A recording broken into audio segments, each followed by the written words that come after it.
Hi friends, આજે એક નાનકડી સ્ટોરી શેર કરવી છે કે જો કોઈ વ્યક્તિ જીવનથી કંટાળીને અથવા કોઈક દુઃખ અથવા કોઈક હતાશાથી કદાચ આપઘાત કરવાનું નક્કી કરી દીધું છે. એ વ્યક્તિ વિચારી રહી છે કે જીવનમાં બસ બધું આવું જ છે, કોઈ જગ્યાએ સુખ નથી, કોઈ જગ્યાએ ખુશી નથી, કોઈ જગ્યાએ શાંતિ નથી, તો મારે હવે જીવીને કંઈ મતલબ નથી, તો હું સુસાઇડ કરી લઉં.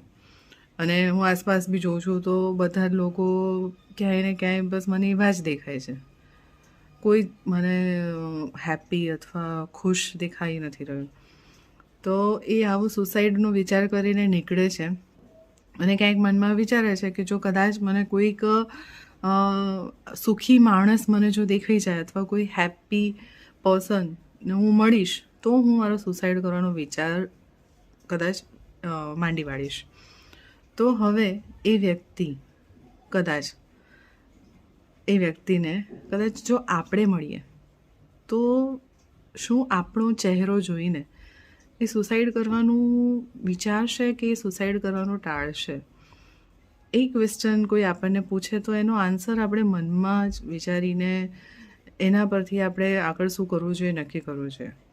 તો જીવનમાં અગર આપણે ખુશ રહીએ છીએ અથવા આપણે હેપી છીએ તો કદાચ આપણી આસપાસ રહેલા એવા ઘણા બધા વ્યક્તિઓ કે જે કદાચ હતાશ છે, જેને એક હોપ જોઈએ છે, તો આપણું ખુશ રહેવું અથવા આપણા મોઢા પરની એક સ્માઇલ કદાચ એનું જીવન પરિવર્તન કરી શકે છે.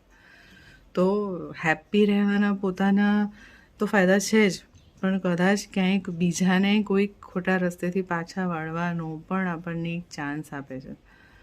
તો ચોક્કસથી વિચાર કરજો કે એ વ્યક્તિ કદાચ મને મળે ને તો સુસાઇડ કરશે કે નહીં કરે.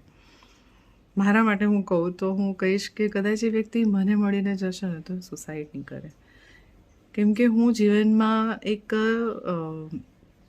પોઝિટિવિટી અથવા એક હેપી અથવા એક સ્માઇલી ફેસ સાથે જીવન જીવવામાં બિલીવ કરું છું કે ભલે ગમે તેટલા પડકારો આવે આપણા જીવનમાં, બટ આપણા ચહેરા પરની સ્માઇલ તો આપણે કન્ટિન્યુ કરી શકીએ. અને તમારે બધાએ પણ કરવું જોઈએ. તમારા બધાને શું કહેવું છે આના વિશે મારી સાથે ચોક્કસથી શેર કરજો. Okay, bye bye.